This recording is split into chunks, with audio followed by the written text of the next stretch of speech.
Assalamualaikum warahmatullahi wabarakatuh. Hai semuanya, apa kabar kalian hari ini? Semoga selalu dalam keadaan sehat ya, amin ya robbal alamin. Bertemu lagi di channel saya, channel belajar kita semuanya. Pada pertemuan kali ini berbeda dengan pertemuan sebelumnya. Di sini saya akan membahas terkait teori manajemen dan bisnis di lingkup pemasaran digital atau digital marketing. Di mana di sini saya akan membahas salah satu strategi pemasaran digital yang akhir-akhir ini banyak diadopsi oleh banyak brand. Dia adalah strategi pemasaran influencer atau yang biasa dikenal dengan marketing influencer. Kenapa strategi ini aku anggap penting? Karena di era digital ini, influencer marketing adalah salah satu perencanaan proyek pemasaran yang strategis dan menguntungkan bagi pihak brand maupun si influencernya sendiri. Kalian wirausaha yang ingin mengadopsi strategi ini, atau mungkin kalian yang ingin menambah pendapatan atau cuan dengan menjadi seorang influencer profesional, kalian perlu nih belajar teori ini.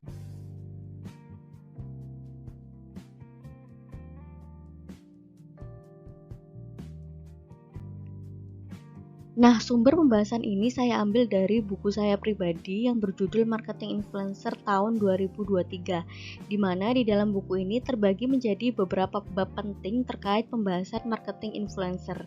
Namun di sini saya hanya membahas teori sekitar 30% saja ya guys dari teori yang ada di buku. Buat kalian yang memang ingin belajar teori ini secara mendalam dan kompleks, kalian tidak usah khawatir, kalian bisa beli bukunya langsung melalui link deskripsi yang saya cantumkan di bawah ini ya. Guys, saya yakin kalian tentu tidak asing kan dengan foto-foto yang ada di dalam layar ini. Siapa saja dia? Yup, betul. Yang pertama ada Raffi Ahmad, seorang selebritis terkenal dan juga seorang bisnismen. Ada juga Atta Halilintar, seorang selebgram yang mempunyai banyak subscriber di akun media sosialnya, terutama di YouTube ya. Kemudian ada Tasya Farasya, seorang selebgram yang kerap kali membagikan konten-konten terkait kecantikan. Ada juga seorang Arif Muhammad, seorang bisnismen yang juga membagikan konten-konten terkait bisnis di media sosialnya. Ada juga Gracia Polin, seorang atlet bulu tangkis ternama. Mereka ini dinamakan dengan sebutan influencer. Lalu, siapa itu influencer?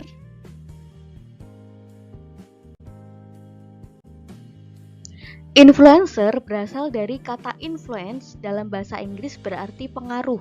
Sedangkan kata influencer sendiri adalah seseorang yang memberikan pengaruh, seseorang yang mampu memberikan pengaruh. Menurut Musnaini, tahun 2020 mendefinisikan bahwa influencer ini adalah seseorang yang bisa memberikan pengaruh di masyarakat. Pengaruh ini bisa secara langsung di dunia nyata maupun di dunia maya seperti media sosial. Jadi, influencer adalah orang yang mampu memberikan pengaruh besar di masyarakat, bisa selebritis, kemudian selebgram, atau mungkin tokoh masyarakat. Intinya adalah seseorang yang mampu memberikan pengaruh besar di masyarakat.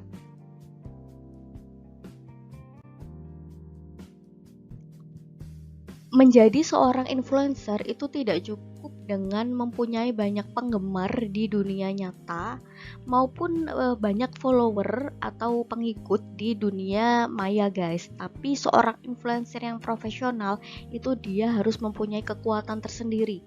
Nah, kekuatan ini disebut dengan performa si influencer atau performa influencer. Apa saja kekuatan atau performa influencer?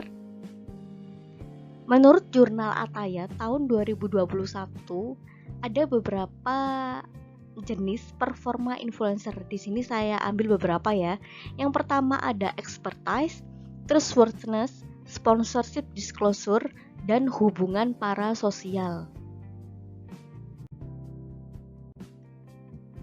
Yang pertama adalah expertise, responsif, dan komunikatif. Seorang influencer yang responsif dan komunikatif itu mempunyai peluang yang dalam menciptakan ilusi pada pengikutnya atau audiennya, seakan si influencer ini berperilaku seperti mereka berada dalam lingkungan pertemanan yang sama. Menurut jurnal Liu et al. Tahun 2019. Jadi ketika pernahkah kalian membayangkan ketika si influencer atau selebgram kalian yang kalian gemari itu membagikan podcast atau mungkin konten keseharian kepada kalian, itu kalian berasa bahwa si influencer itu dekat dengan kalian meskipun kalian tidak saling mengenal. Itulah yang dinamakan expertise.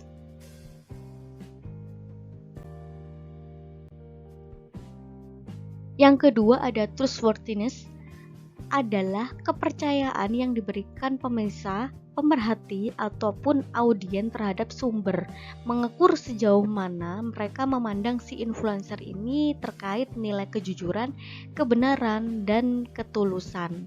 Jurnal Law dan Kim tahun 2019. Jadi trustworthiness ini adalah kepercayaan yang diberikan audien atau pengikut follower terhadap si influencernya itu. Jadi mereka tuh sudah percaya bahwa apa yang disampaikan oleh si influencer atau apa yang disampaikan oleh selebgram itu adalah murni benar, tulus, dan jujur.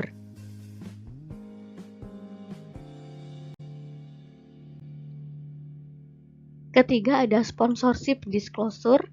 Pernahkah kalian melihat story selebgram atau artis favorit kalian di media sosial, di mana dia membagikan beberapa produk yang dia pakai, kemudian dia mencantumkan atribut atau kata sponsor, paid atau ad. Itu tandanya mereka melakukan sponsorship disclosure, merupakan bentuk komunikasi konten kepada konsumen dengan menyebutkan bahwa konten mereka itu adalah iklan. Jadi apa yang dipakai oleh selebgram yang kalian sukai, kemudian artis yang kalian sukai di media sosial, jika ada hashtag sponsor, paid atau ad, itu berarti mereka sedang melakukan promosi ya, melakukan komunikasi konten kepada konsumen dengan menyebutkan bahwa apa yang mereka pakai, kemudian mereka tontonkan kepada kalian itu adalah iklan.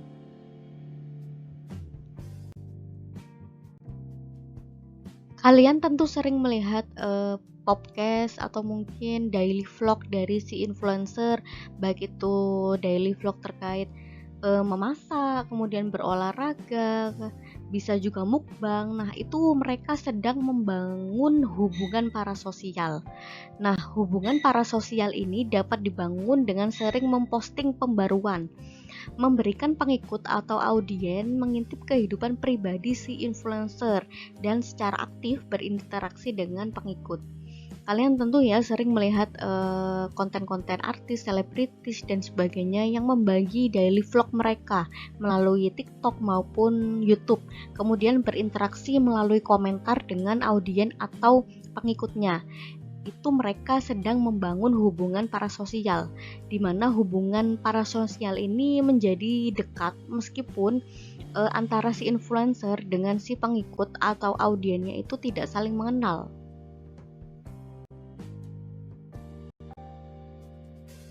Nah, konten-konten promosi yang diperkenalkan oleh selebgram, selebritis, dan sejenisnya di media sosial itu akan menghasilkan suatu keterlibatan yang biasa dinamakan dengan customer engagement. Nah, dalam dunia bisnis, customer engagement ini adalah interaksi dan hubungan antara audien, calon pelanggan, dengan merek yang dipromosikan. Itu dinamakan dengan customer engagement. Nah, customer engagement ini kalau di media sosial itu bisa diukur melalui analitik atau insight. Insight itu ada di Instagram contohnya ya. Beng dan Ming tahun 2020 itu membagi 11 faktor yang mempengaruhi adanya keterlibatan pelanggan atau customer engagement. Di sini saya ambil beberapa, di antaranya adalah kejelasan dari konten itu tadi. Nah, semakin jelas konten atau video promosi yang dipromosikan oleh si influencer, itu juga akan meningkatkan customer engagement atau insight itu tadi. Kemudian adanya interaksi atau interaktivitas, jadi semakin jelas, kemudian semakin mendalam interaksi antara audien dengan si influencernya, maka akan meningkatkan engagement. Kemudian deskripsi produk, Jadi semakin kompleks, semakin jelas deskripsi dari produk yang dipromosikan oleh si influencer, itu akan meningkatkan rating atau engagement ini. Yang keempat ada unsur hiburan. Nah, kadang ada influencer kreatif yang menggabungkan konten promosinya dengan hiburan. Nah, di sini selain dia mempromosikan produk, itu ada unsur hiburan yang menghibur si audien. Jadi audien selain mengenal produk, dia juga merasa terhibur. Ini cenderung juga akan meningkatkan insight atau customer engagement. Kemudian kebaruan konten itu juga akan mempengaruhi keterlibatan atau customer engagement. Karena calon customer itu tentu ketika mencari info atau berita terkait produk misalkan, itu dia pasti mencari konten-konten yang terbaru seperti itu.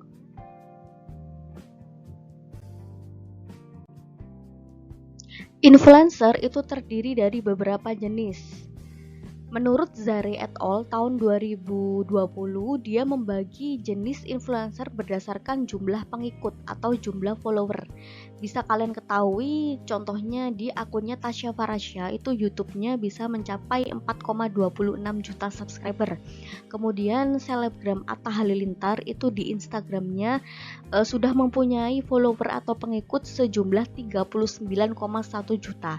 Nah, si Zari et al. Ini dia membagi jenis influencer berdasarkan jumlah followernya. Kategorinya yang pertama adalah mega influencer. Mega influencer ini adalah seorang influencer yang mempunyai follower di atas 1 juta subscriber atau pengikut. Kemudian makro influencer itu adalah si influencer yang mempunyai jumlah follower di bawah 1 juta atau di atas 100.000 subscriber. Kemudian micro influencer itu adalah seorang influencer yang mempunyai subscriber di bawah 100.000 dan di atas 10.000 subscriber atau pengikut ya. Kemudian yang terakhir adalah nano influencer, di mana influencer mempunyai jumlah follower di bawah 10.000 subscriber atau follower.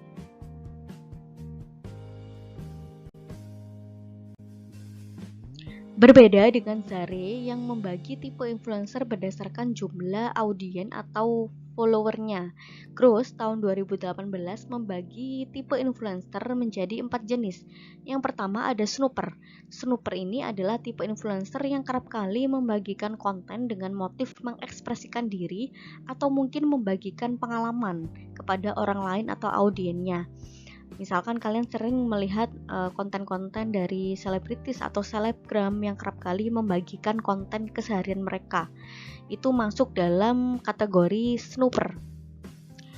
Yang kedua adalah informan. Berbeda dengan snooper, informan ini kerap kali membagikan konten-konten yang informatif tentunya, kemudian mendukung dan juga mendidik. Misalkan konten-konten terkait pendidikan, konten-konten terkait ilmu bisnis dan sejenisnya. Kemudian yang ketiga ada penghibur atau entertainers. Entertainers ini adalah influencer yang memberikan hiburan atau relaksasi kepada audiennya dengan membuat konten-konten yang menarik juga menghibur.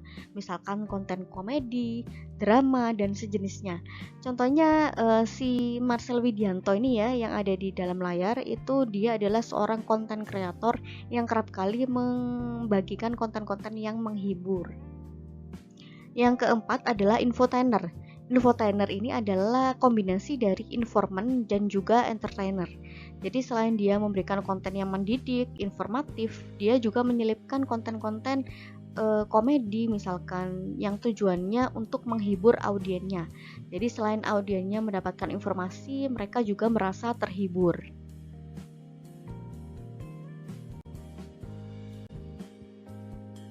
Nah, itu dia teori strategi marketing influencer dasar yang bisa saya sampaikan.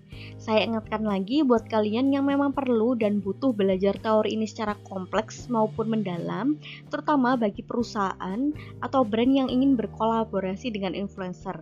Atau mungkin kalian yang ingin mendapatkan pendapatan atau cuan dengan menjadi influencer profesional, kalian bisa beli dan baca bukunya langsung. Untuk link pembeliannya aku cantumkan di deskripsi di bawah ini ya. Baiklah, mari kita akhiri belajar kali ini dengan bacaan hamdalah. Alhamdulillahirabbil alamin. Ada kurang lebihnya saya mohon maaf. Wassalamualaikum warahmatullahi wabarakatuh.